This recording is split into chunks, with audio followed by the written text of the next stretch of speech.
what is it that makes you feel the most vulnerable? Saying my imperfections out loud for people who look up to me.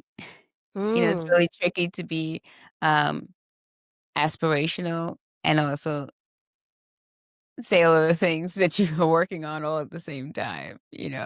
But, telling the truth in those areas, like talking about the work that still needs to be done is makes me super vulnerable.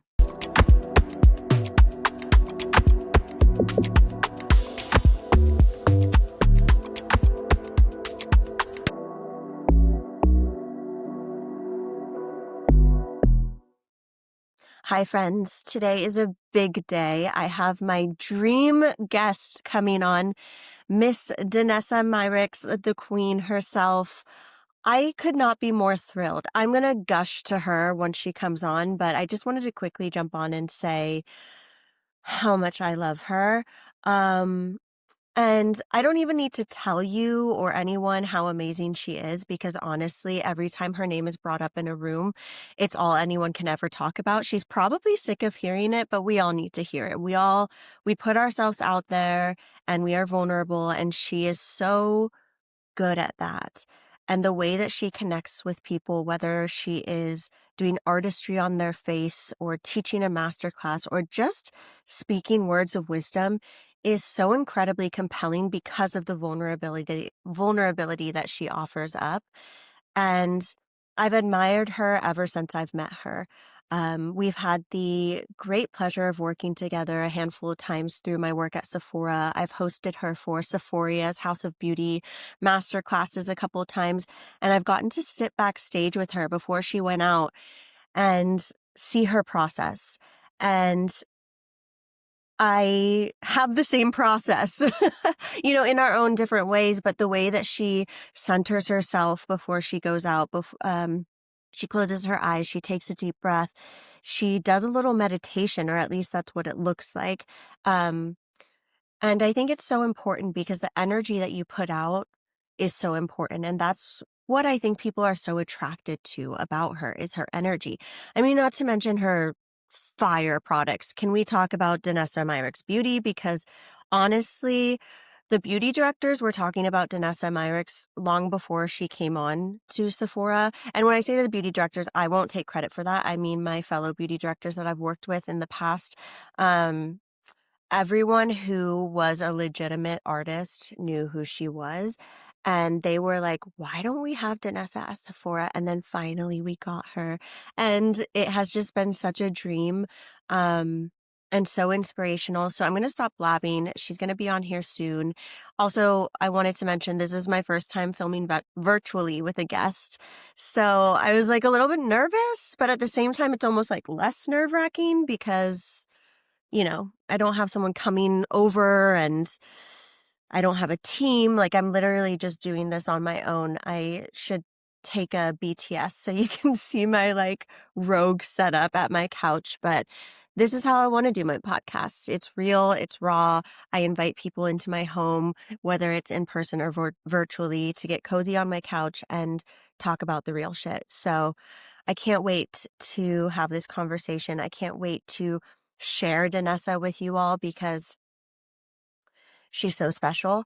And yeah, I'll see you at the end. Ugh, I have to stop and start my own recordings. Hit We're here. record. We're here. We did it. My first virtual guest. Woo! Whoop, whoop, whoop, whoop. I am so excited, Danessa. First and foremost, thank you. I know how in demand you are and how everyone wants to hear you speak. And so thank you for making the time to do this with me.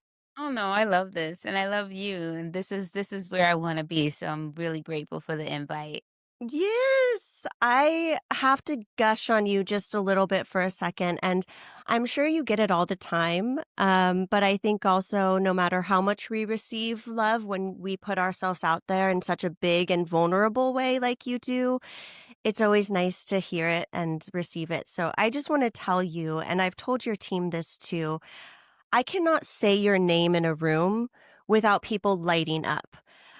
It's it's not just It's your amazing. artistry and your game-changing, innovative formulas. It is who you are as a person and the energy that you bring to everything that you do that makes everything Danessa Myricks Beauty so incredibly inspiring and game-changing in the beauty industry. And what I've Thank admired about you. you for so long is how you share yourself, how you see the importance of sharing what's going on behind the scenes so when people look at you, they can feel seen and know that Yeah, they can get to where you're at. And even when you get there, there's still work to do. It's on the inside first, but it's so yeah. important. And I admire that so much about you. So just thank Thank you. you. It's really what this podcast is all about and what I'm trying to do with the beauty industry. You know, we're so externally focused at times and it's people like you within it that are helping us kind of turn that focus inward. Wow, thank you so much. That's like the hugest compliment I anybody mean could it. ever give me. No, that really means a lot to me. And it's really the baseline for like everything I feel like I'm doing with the brand. Mhm. Um, because it's all feeling forward, feelings first, inside out. It's what we do. I'm just hyper conscious of it. Yeah, you So can feel that. I'm happy that it resonates in that way. Absolutely does. You can definitely feel it. And yeah, I've never in my 11 years working for Sephora as a buyer and then our social media team and now as a beauty director, I have never seen a brand founder be so universally obsessed with. Wow. That's Like truly. literally now my face is gonna start hurting because I'm not gonna be able to stop smiling. This is how it happens.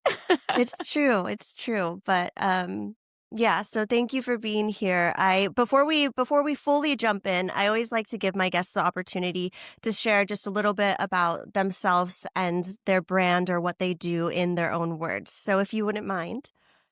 Yeah, this is an easy one. I'm Danessa Myricks. I'm the founder and CEO of Danessa Myricks Beauty. Essentially, we're using beauty as a connector. What we do is connect hearts and minds through beauty. And the way we bring people together is by solving problems that exist globally and having conversations around that through product. That's what we do. So I'm a makeup artist for over 25 years. I'm obsessed with skin. I'm obsessed with color. I love play. So much of my career has been self-taught. I'm a self-taught makeup artist, a self-taught product developer, believe it or not, a self-taught CEO, clearly, because I'm sure you guys have seen all my mistakes. But yeah, it's just I fell in love with beauty, a space that I never thought that I would be able to see myself in. And I just connected with the people all over the world who felt unseen like I did. And I just really am very passionate about bringing the world closer together through the beauty conversation. There's so many things that inspire me about you as a friend and a fan. But I really appreciate the fact that you are so forthright about the fact that you're self-taught as a makeup artist. It's something that I was really self-conscious about for a lot of years coming into the beauty director Oh, me role. too. Me too. You know, like my counter beauty directors, are all professionally trained, doing Vogue editorial photo shoots, and I came in and I'm like, "Hi, I'm Melinda. So I'm the that was the DIY same exact girly." feeling that I've had throughout my entire career. So I get it because I felt the same way too. But you know what Yeah. I've come to realize that that's our superpower. That's our Yes. superpower because when you don't have any information holding you back, when you don't have a rule book, you just be. And I think, being allowed to just be and be curious and to figure out things the way that we did just created new conversations, which is important in this space, especially. So I've learned to readjust my mindset and I've learned to celebrate it because it what's makes us special.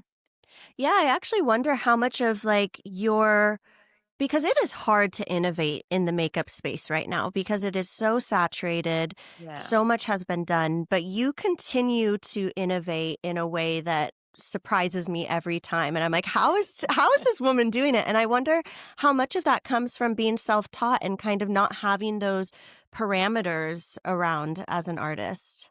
I think most of it comes from there. I'm Yeah. very delusional, and if you speak to, contract manufacturers, even speak to my team, I'm just like, I'm always somewhere else, I just boundless thinking, and I'm just waiting for the world to catch up. It's just how I operate, because I think if we say it out loud, if we dream out loud, it's like the Dorothy clicking her heels 3 times. When we dream out loud, then it forces people to move with you, you know what I mean? So, I just dream big dreams, and again, because there's no framework for me, like, "What do you mean you can't do that? This seems like normal." Like, if there's a desire for it, anything that there's a desire for, I see possibility and probability, and I just live in that space. So yes, it doesn't exist. That's why I wanna make it. That's why I wanna do it. That's just the mentality, and I love it, and I do feel like if I had more structured, formal training, I would have, like, blockers on or blinders on, right? There are things I just wouldn't see because I wouldn't be looking, because somebody told me it's not over there, you know what I mean?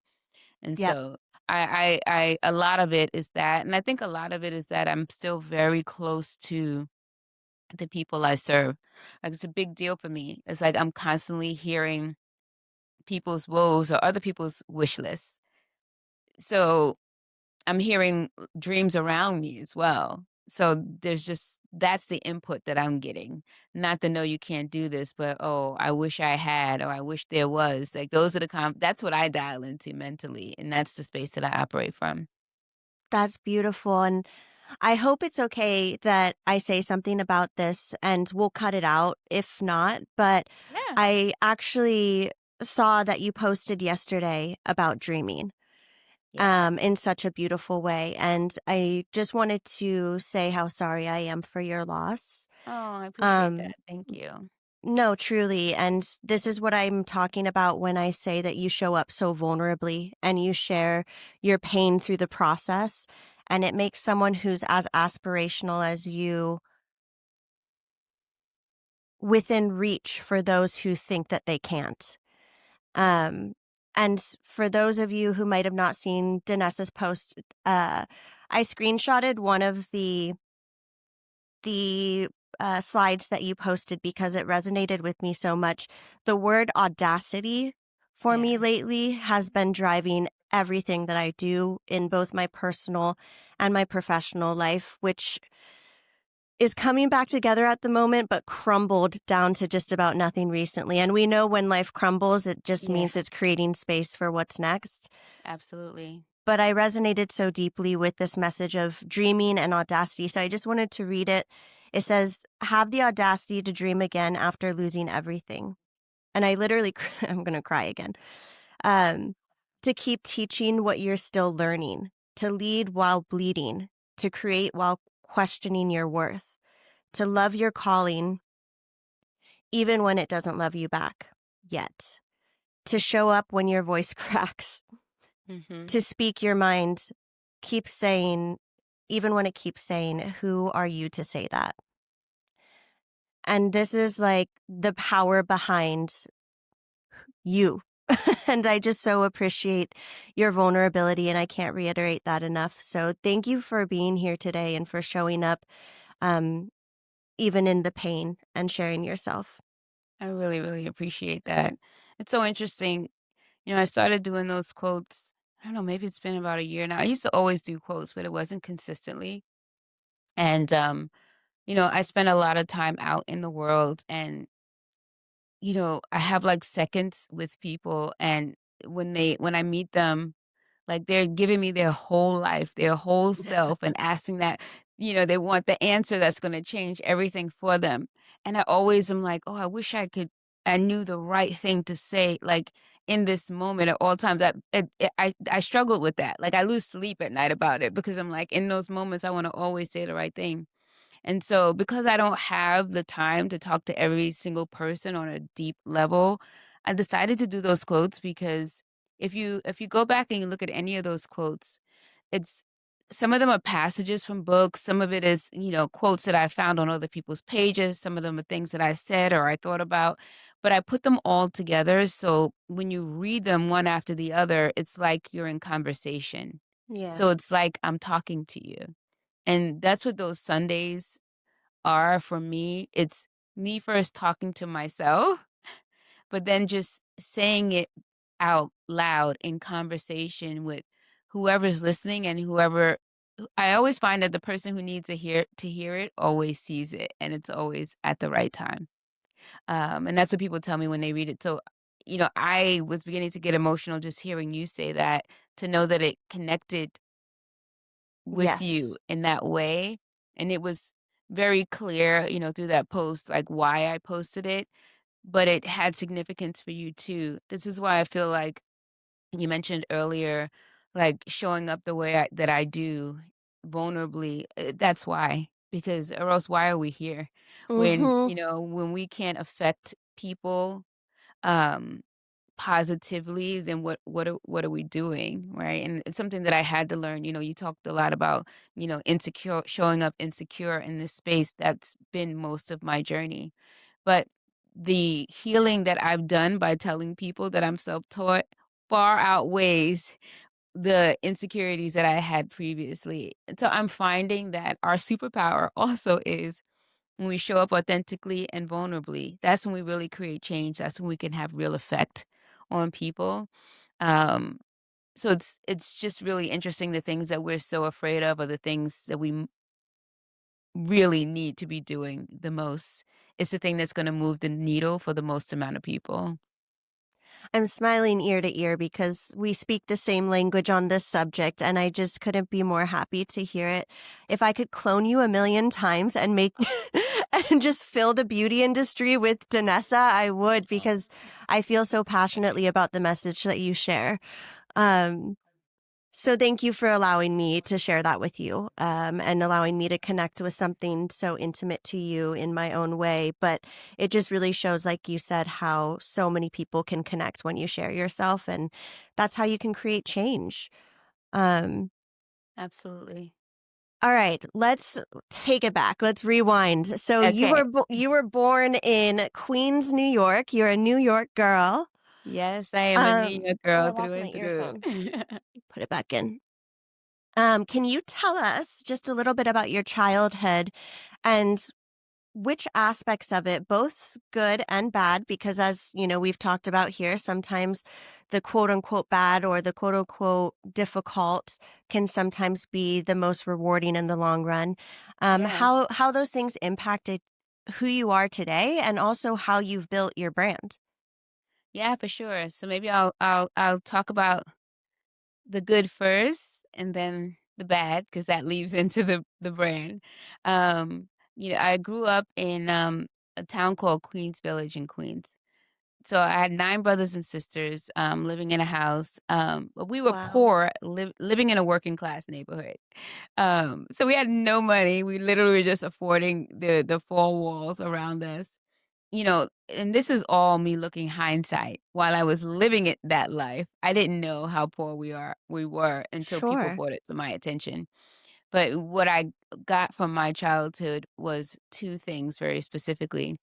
Because we couldn't purchase a lot of things, we were super creative. Like, my entire childhood was living in the land of make believe. So, like, I would turn milk cartons into doll houses, egg crates into trains and buses, create my little villages on the floor in my bedroom.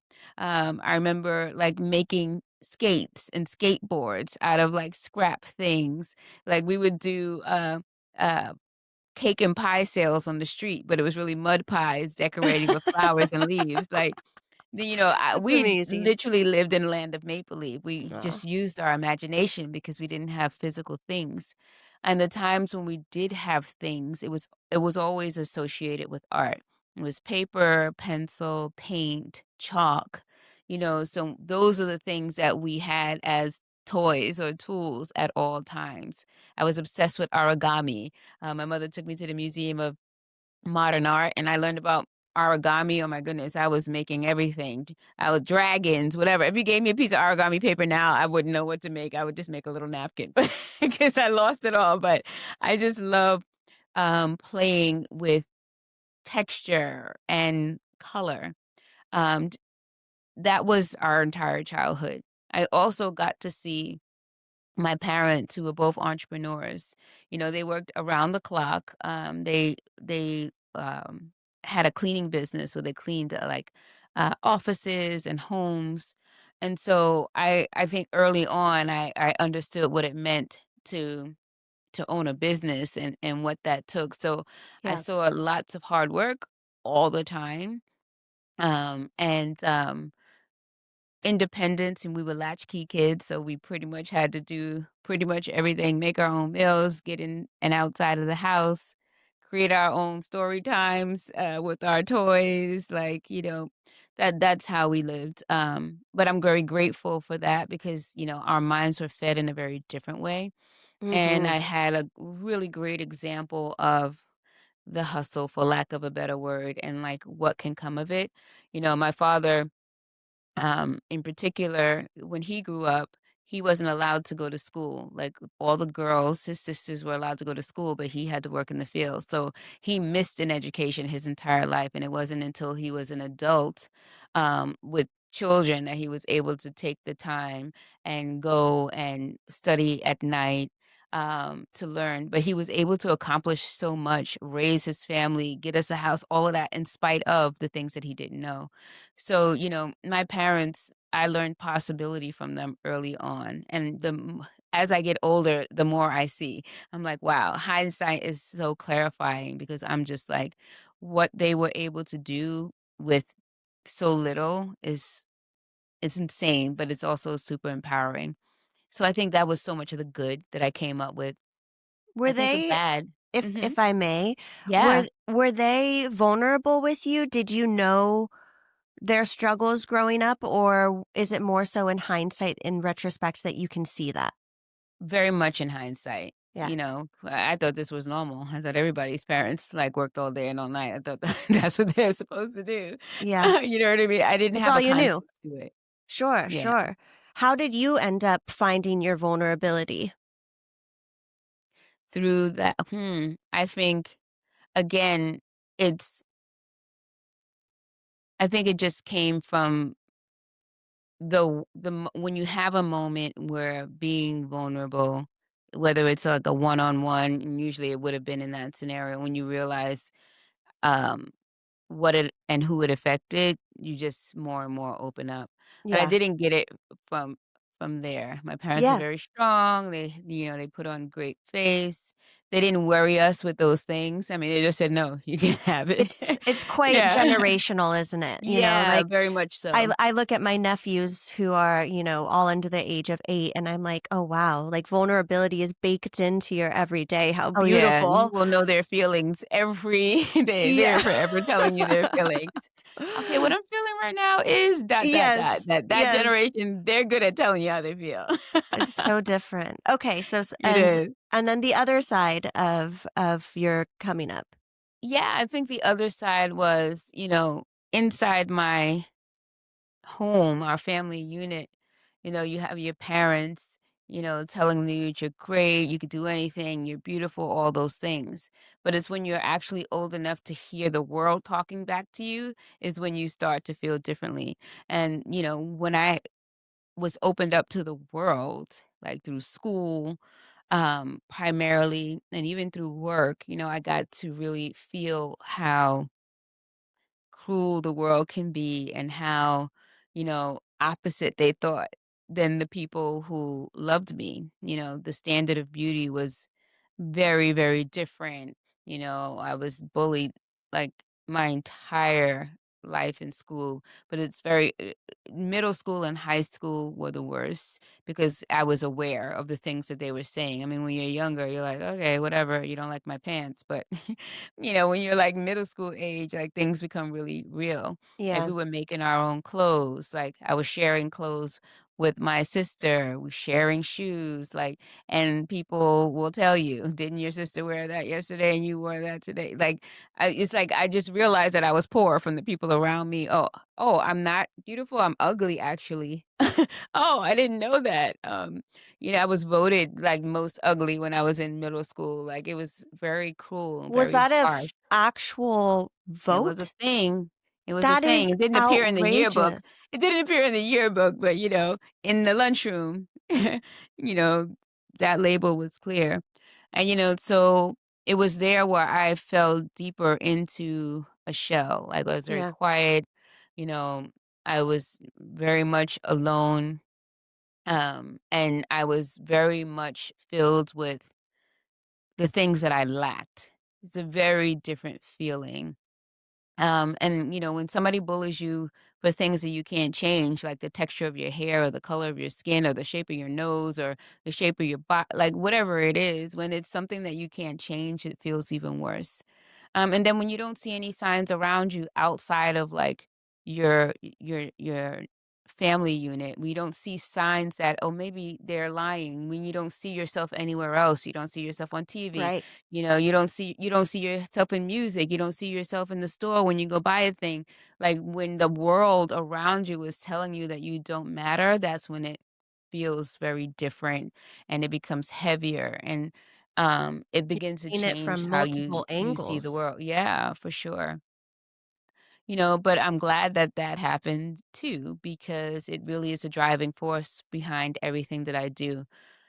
Which is, brings us back to how we started. I'm hyper sensitive to how I'm making people feel at all times because I've lived it.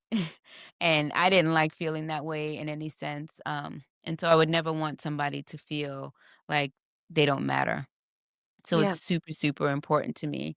And it's really the catalyst for how I evolve this brand for sure. It's incredible how thank you for sharing that, first of all.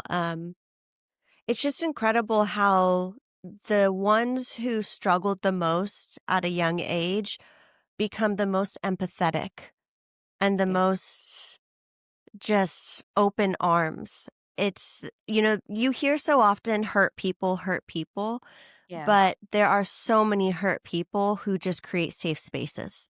I agree. Yeah. And you've done that really, really beautifully. Thank you.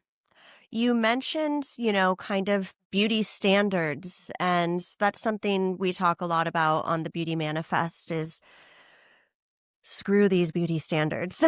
Mhm. Right.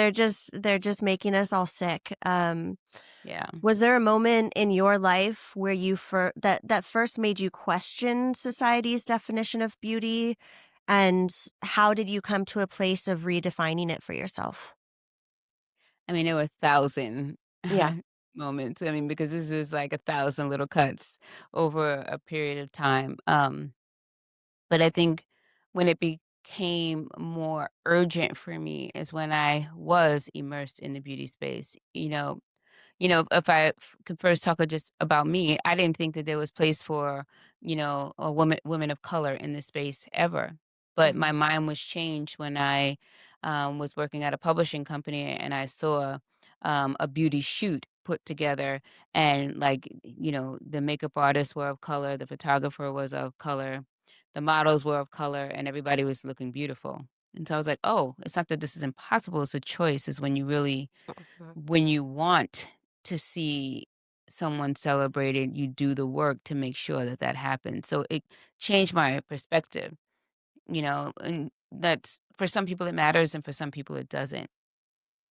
Um, and that's when that clicked for me. And that was also demonstrated for me just as I was working as a consultant. I work with a lot of brands behind the scenes. Developing product lines, shade ranges, doing product testing, storytelling, and the like. And, it was interesting to hear the conversations that happen on the other side, like in the inside. Like Yes. you see the products out in the world and you wonder, how did they get there? And then you're actually inside and then you feel, oh, that's how they get there. Or that's how they don't get there. Because it's really the people in that room. It's really based on how wide their aperture is for the space. And, what I realized that a lot of people working in beauty, they never they know their own world. Mhm. They haven't been in different communities. They haven't, um, explored or experienced other styles of makeup. Like, they haven't been there, so it's literally not part of their frame of reference. And Right. if it's not being celebrated and communicated out in the world at large, then it's not on their radar. Like, it literally does not exist. And I just recall, and this is beyond skin tone, by the way. This is not just about deep shades. It's about ideals around beauty, styles of beauty, um, what liner means culturally in different communities, Yes. what a brow shape or color like, it's those things that don't really resonate on at a broad scale in those rooms. And so when it comes to what shade should we pick, or how many shades should have of a thing, or what the base of a formula needs to be like, or like how much coverage needs to be there versus not, like sometimes the conversations are very singular. Um, and so I would hear things like who buys makeup, who wears makeup. Like, there's so many conversations around who actually wears and pays for makeup that I've heard that I was like, "Oh my god, do you really believe that?" Because 'Cause I'm out in the world and I know those people. They exist. They exist in the world. So, I mean, Yeah. and that again was like, for me, like, wow, there are a lot of people's stories who will never be told because they're not in these rooms. So they Right. literally do not exist in many spaces. Again, a catalyst for me just wanting to be scared about making a brand and just doing it anyway, because that sense of responsibility, I'm just like, wow, there are a lot of people who just will not be seen. And now we see so much more, like, not everybody is a classic smoky eye with an almond eye shape. Like, there's so many different ways that people express themselves in makeup, with lines and dots and stars and shapes and vivid colors. And there's just the tapestry is so broad. And it's so beautiful to me to see so much of that now. But that's not what it looked like, when I started this brand.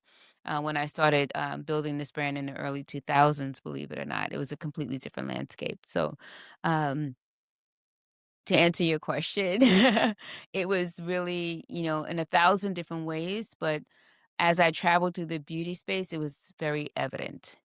It was very evident what was missing. Yeah. As you shared that, I kind of, it took me back in time to when I first started at Sephora 11 years ago on the makeup merchandising team. And, we were the buyers. We sat, quote unquote, in the kitchen with brands as they were developing products and giving them feedback on what works and what doesn't. And I know you've been in those spaces as well, like Yeah. you just shared.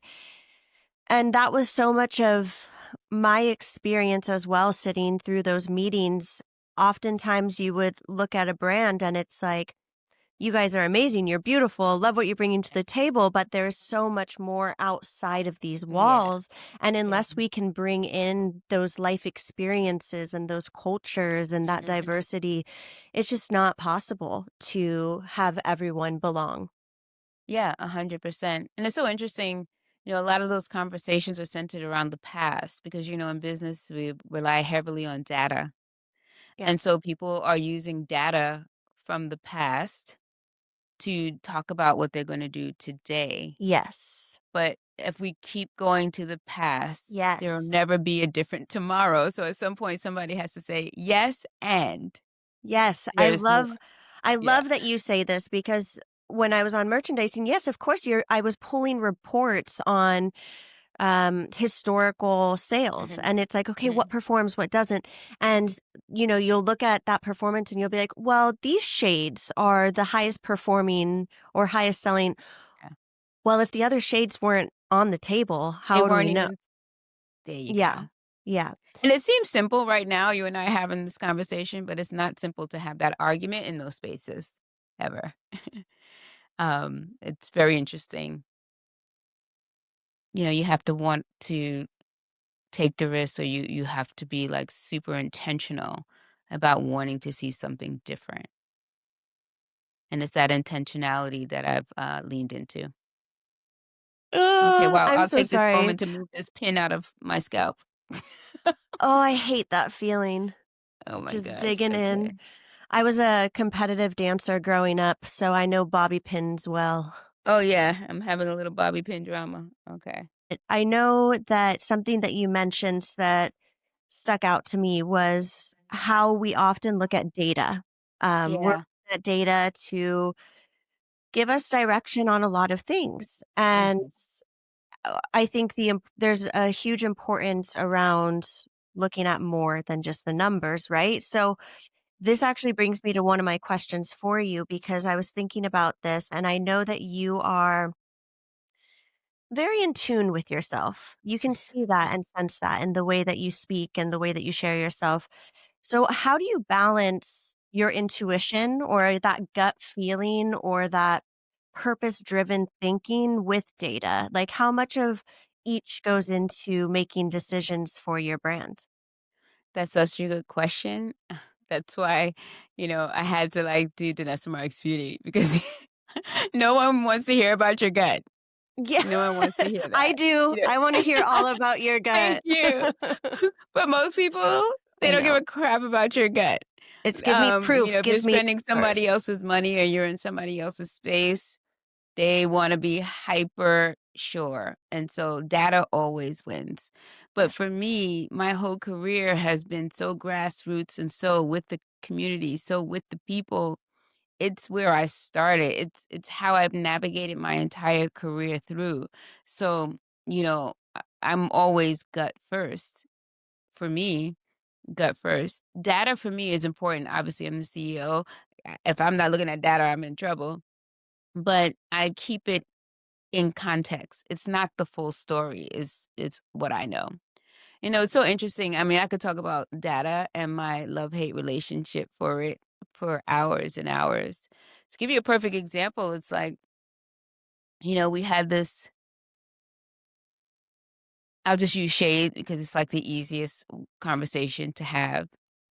Like the data show, just hypothetically having a conversation with brand or whomever, the data shows that the fair shades, you're going to sell more of these fair shades and that the deep shades don't sell.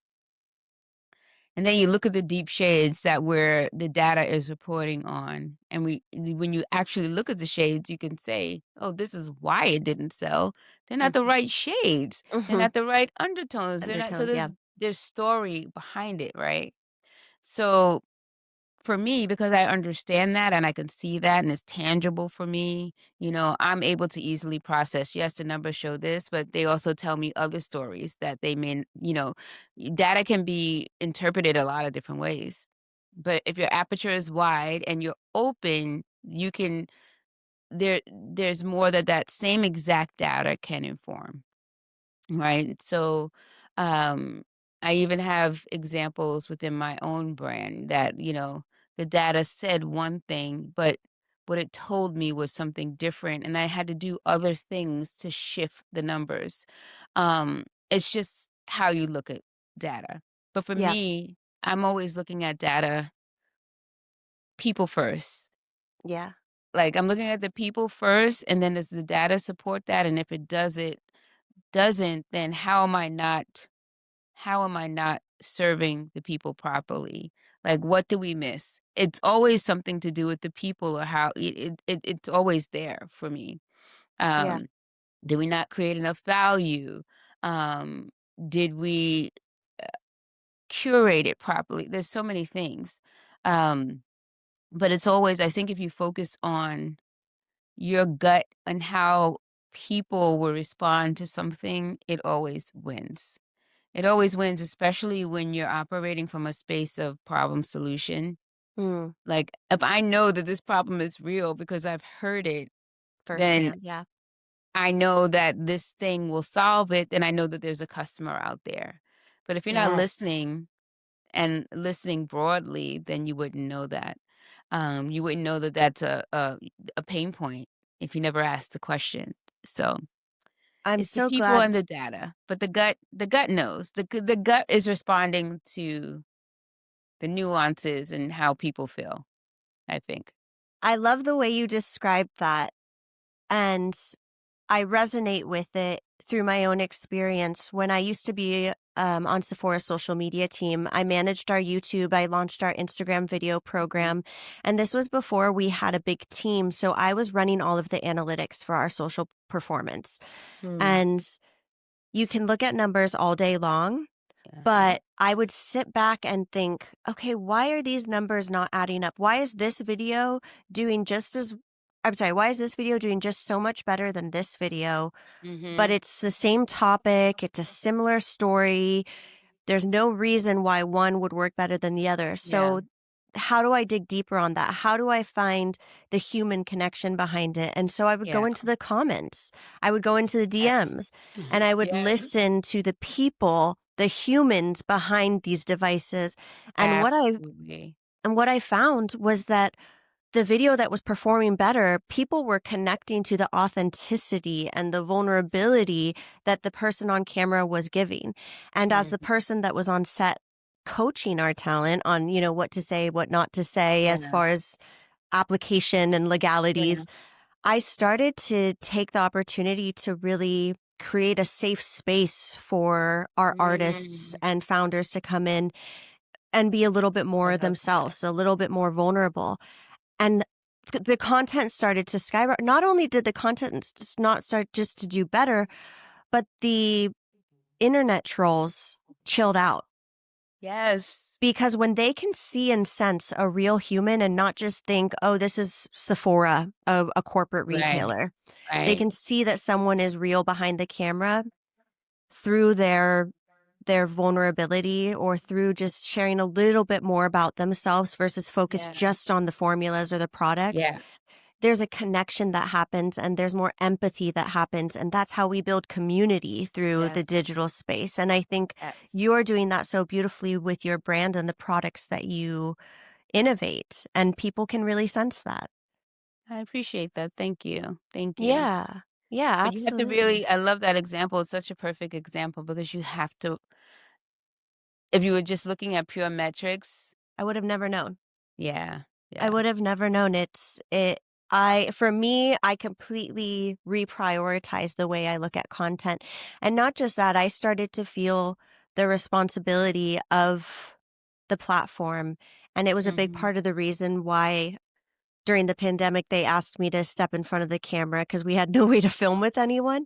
Yeah. And I thought, 2 weeks, no big deal. And here um, we are.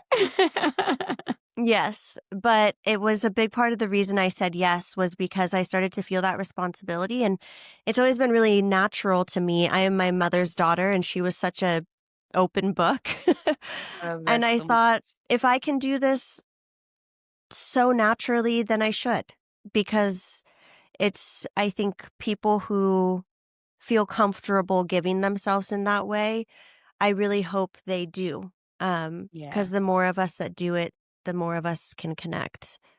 It's so interesting because I had the same experience with me and just the brand overall. Like people who know me from the early days, you know, I never most people only saw my fingertips. I never showed my face. Mhm.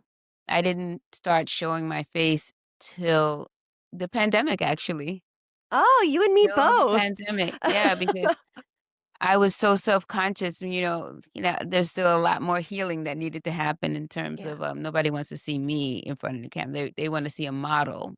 But Yeah. it's when I actually started showing up that things changed because that human connection was there. It was less about the product and more about a person and the reason why, and me showing up with my lines under my eyes and my pores and, with no makeup on. Like, those are the things that really move the needle when I became a human and not a color fix, you know what I mean? Yes. It changed everything. Yeah. I mean, I remember when I first started on the social team, we couldn't cast a model for a how to cover an acne video because no agencies or models were comfortable having their talent or themselves go on camera if Yeah. they were breaking out. That's when I started to step in front of the camera because I had a lot of hormonal acne at the time. Mhm. And my boss, I was pretty open about it. And my boss was Yeah. like, do you want to have one of the beauty directors do your makeup? And I was like, absolutely. But it was terrifying for me to get up there, Yeah. but that was such a healing and defining moment for me because the support was overwhelming, not Mhm. just from my team at Sephora, but the comments that came in and people Yeah. saying like, "Thank God you're showing real acne. Thank That God." that's they appreciate it, really. Yeah. And that's why you'll see, like, we predominantly use real people. Our castings are, like, in the streets, like, real people. "You follow us? Come to" you know what I Yes. mean? We lean into that, I love very that you heavily. do that. I heard you Yeah. talking about that at the Creator IQ event when you were on the panel and just the line wrapped down around the entire block of people, but So cool. how And cool, and then you get to connect with the people who love yeah. you the most. Mhm, and see them and have conversations with them. Yeah, And it's the diversity of that line that really not the number, the quantity of people that were there, but the diversity of the people who were on it that really took my breath away. And that's when you know you're doing something special and important. that's Again, so back to cool. people. Those people on that line saw themselves in the brand. This might feel like I'm asking you to brag a little bit or it might feel uncomfortable to share, but I know this must happen for you all the time. And I'm just curious if there was a very defining moment that you remember when you realized how your work was helping somebody, whether it's something someone came up to and said to you or a story that they shared. Is there something that sticks out to you that kind of rings in the back of your head when that self-doubt trickles in or the keep going momentum slows down? Yeah, I mean, 100%. I mean, I have 1,000 little stories, and I I think, bet. I mean, I just have thousands of stories. I was Yeah. talking to my team about this. I mean, I talk to them ad nauseam about this. They're like, "Yes, we know." But, I think it's just important to say out loud. I always tell them when people come up to me, the first thing that they say is not about the product. It's always about how I made them feel or Mhm. something like the fact that you're a mom and doing this or to see myself reflected with your natural hair or whether Mhm. it be with my skin or whatever it is or my age or they're always connecting on the human elements first always about how we made them feel or how their confidence has changed and then the second thing there is like oh that yummy skin is bomb Yeah. but it's never the first thing it's what shows up first is how they're feeling um and just sometimes I'll meet people and, like, I hate saying things like this, but I think it's important, like, we'll just lock eyes and we both start crying. They'll start crying, I start crying. It's just energetically, like, what we're doing for each other, all of that comes out first, and they're like, "Oh my god, I can't believe I'm crying. I don't cry ever," and I'm like, "I don't know, I'm crying. Well, I cry all the time." But yeah, you know what I mean? It's like that first, and then Yeah. we get into the conversation of the brand. It's just really beautiful because, I mean, and that's why I hold fast to what I say about what we're doing here. Yes, we are making makeup, but we are connecting hearts and minds through beauty. We're having a different kind of conversation, an internal conversation. Um, what other people may feel as subliminal, that's upfront for us in this brand because we're leading very heart first Mhm. and we're having a conversation with our community. Like I could just get on and talk honestly. They know that I can't dance and I'm learning how to dance. They know I'm not great with my slang. They know that I'm a single mom. They know that I'm trying to figure everything out. They know I don't sleep enough. They know that I'm working on my wellness. They know all of these things. It feels like, when I go live, it's like I'm talking to my friends. It's just a different kind of conversation Yeah. that we've been able to have with our community. And, you know, so many people have had live interactions with me. So they know right away whether what they're seeing, this social expression of me is It's the real. real me. Yeah. You know what I mean? So it, that's always really forward. And it's helped me a lot. Like this community that we're building with the brand has helped me. It's been healing for me, to be quite honest, because they're rooting for me. They're telling me what I'm doing well. They're telling me with love what I can do better.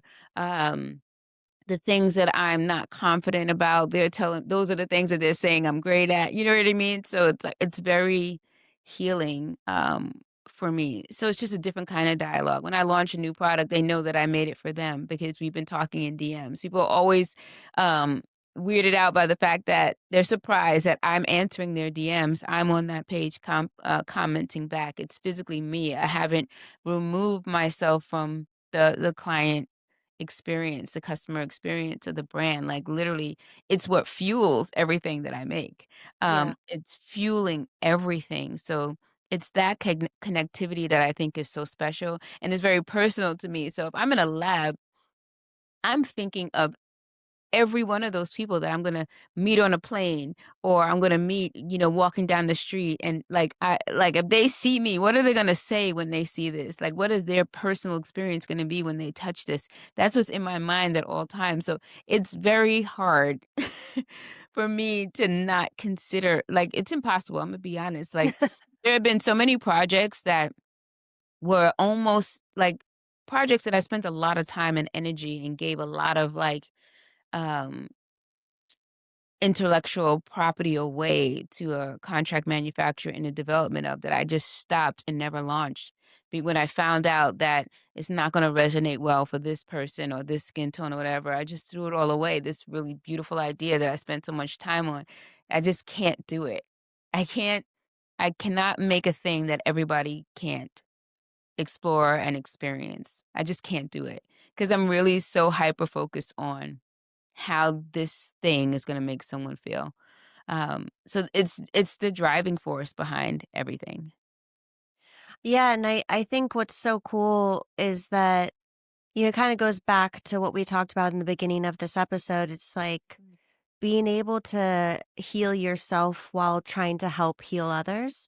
Yeah, yeah. And very much so what you're doing with your brand and how you share yourself is just blatantly helping other people's heal. You can see it in the comments that they leave on your posts. You can see it in the way that people speak about your products, and the way they light up when your name gets brought up.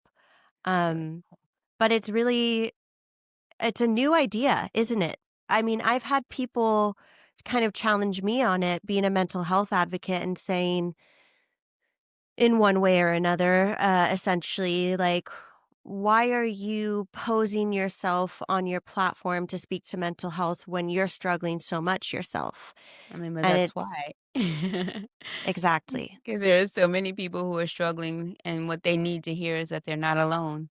Yeah. And we need to share solutions. We need to, it's like just like if you have acne, you want to talk to somebody who has it and hear what they're doing that's solving it. The same thing with the mental Yes. health. Like we Yeah. need to say it out loud. That's one thing that I've learned. Like saying it out loud is the healing. That's when the real healing can take place. The saying it out loud and to being for somebody to just see themselves or their experience in you. That's why. Yeah, and Yeah. see Danessa Myricks, talking about how she's still struggling, to see a Sephora Beauty Director talking about how her mental health knocked her out for a week and she hasn't been on social as a result. It's like the younger generations, they also, I think, especially need it because they're living through so much of the digital space being Yeah. reality, and so much Yeah. of that is curated. Um, so, I mean, it sounds like you and I could talk about just this all day, but Well, um, I think as someone who, I know you have huge dreams and you're still probably chasing ones that we don't even know about. I think you're the type of person that continues to grow through the purpose-driven work that you do. But in so many people's eyes, you have reached such success. And I think success is an interesting concept because it can be so personal to each and every one of us, and it changes throughout our lifetime what our perception of success is. For mhm. me right now, success in my day to day is being able to take my walks and stop in the park and do my breathing and my meditation. And if I don't have that in my weekly routine, I don't feel like I'm successful. I don't feel like I'm living the life that I work so hard for.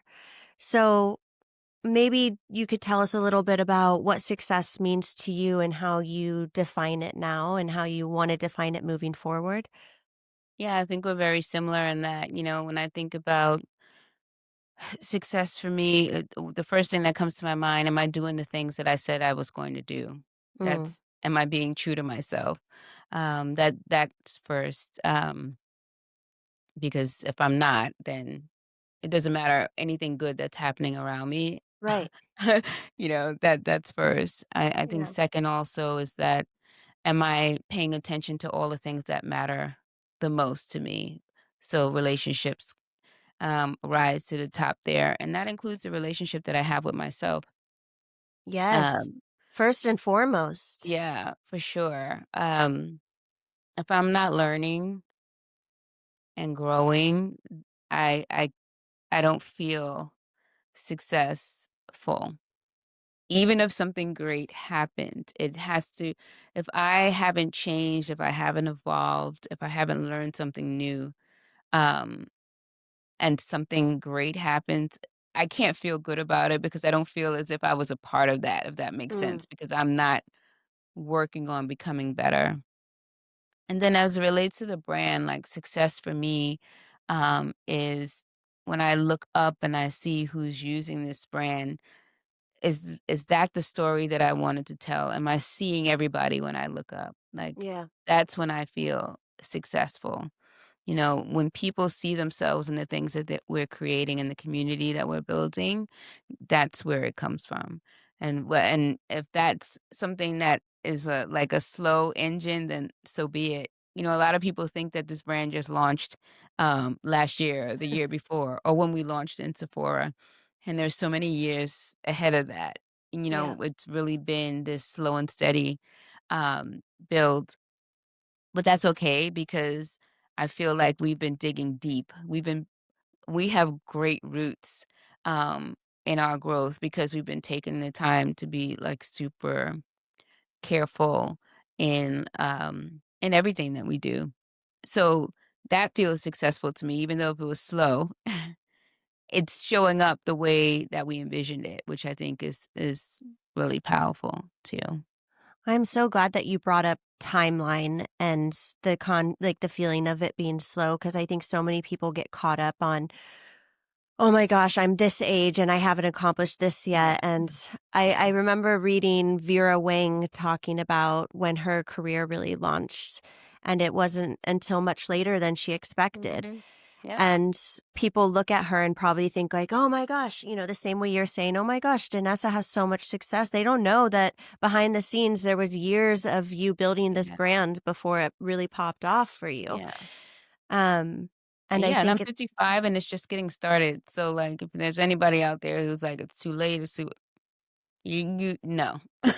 yeah. The answer is like no. Like just do it now, start now, show up now. And the time is going to be the time. It's just I think that's one thing that I've learned in all of these years, that everybody's journey is very specific and unique. And I think the what has crippled us in that thinking is that we have such hyper awareness to everything that's happening in everybody's life at every moment. That Mhm. didn't exist before. Mm-mm. I wasn't so conscious of the competition around me in the early days of my business because I didn't see them. I didn't know what they were doing. I couldn't like open my phone and see Every anyone single else's. thing, yeah. Yeah, you know what I mean? But now we're just so hyper focused on everyone's journey while we're trying to experience our own. And I think that changes the mindset a lot, for people. But, I'm very, very clear on the running your own race, Mhm. and to just judging your success based on the things that we just talked about. Are you better than you were yesterday? That is the biggest thing. Yes. Um, but it's tricky, because the way the world is set up right now, it's really hard to do this or this, Yes. It's Yeah. hard to block out the noise, but, not impossible. Yeah. Yeah. I know, and it's never too late because if you think about, you hit 50 years old and you're thinking to yourself, "Well, I'm 50, so I'm not going to try that new thing or keep going with that thing." think about how many years could go by. 20 Mhm. years, you're 70 years old and you're looking back and you're like, I spent all that time not chasing my dream. And we Mhm. forget, we get so caught up on the number or the timeline that we forget how much time there actually is. Because life Mhm. feels so short and so structured by our society, and it's Yeah. all just a made up concept. And that was a catalyst for that post. I mean, just what you just said. That's why that post was so specific and, necessary for me to hear out loud and for me to say out loud Yeah. because we that's one thing we have no control over is our time here. If I am learning anything, it is I'm a Yeah. Capricorn. I love to control things. I have no control over anything. I am so letting go and releasing and trusting, and it's a much more pleasant ride. Yeah, Yeah. absolutely. We've talked so much about how we've seen the beauty industry change and what it was in the past, especially in our Mhm. past experiences. But I'd love to hear from your perspective, especially being in my opinion and so many people's opinions, really a leader in Thank change you. within the beauty space. I would love to hear what you want to see change, how you hope the conversation around beauty and mental health evolves, let's say in the next decade. And mental health encompassing, everything, inclusivity, Mhm. belonging, because all of those things impact our mental well being. Yeah, sure. I guess I could speak to what I love that I'm seeing more of, It's say what we want about social, but I what I think it has done is given so many more people a voice. Yes.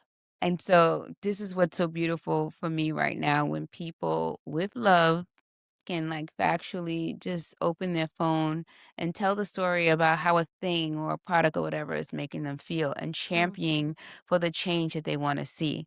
Mm. Um, when I think about me, in my early days, it was just me crying on a pillow, Mm. right? There was no megaphones, and even if there was, would I have picked it up? But it's so really beautiful to see now, like everyone has a megaphone, and the people are really using it to tell the stories that they want to be told, and to ask for what they want. Um, and not in a crazy, like defiant way, in a like, hey, I need for you to see this and see me. If you see me and you see this and you're interested in the same things that I'm interested in, then you will change this. Yeah. This it's this message is for the person who is open to receiving it. Mhm. Um so I'm very excited about the courage that people are having, like the Glorias of the world, or the Monicas of the world, or the Aditya's of the world, who are like, yes, I am a man and I wear makeup, period. Or yes, I am a brown girl there's not enough neutral. I love beauty and I need more shades that work for me. Or Gloria, who is just like your perception of what the darkest shade in your range is needs to change if you want to, I love that. Or the Oceana on the other end who's like, listen, I exist. My skin is fair and it's this fair and I want to play with blush and colors. You know what I mean? I love that we can have this vocal energy. Like we can hear the voices, see the faces, and then just decide. I think it's so beautiful. So people who want to really intentionally be different, um, can. The Yes. information is there, right? Yeah. Um, I think that's really beautiful and more and more of that is happening, which is beautiful to me. So whether the industry at large wants to move in that direction, I'm not worried about them. I'm worried about the voices of the people on the other end who are going to be consuming these products and how they're feeling, and me or anybody else who really wants to address that conversation can, Yes. which is really beautiful. Yes. I love how much power the collective has now, Mhm. where we could write a letter to the corporation Right. before through snail mail, and maybe we get lucky if it got there.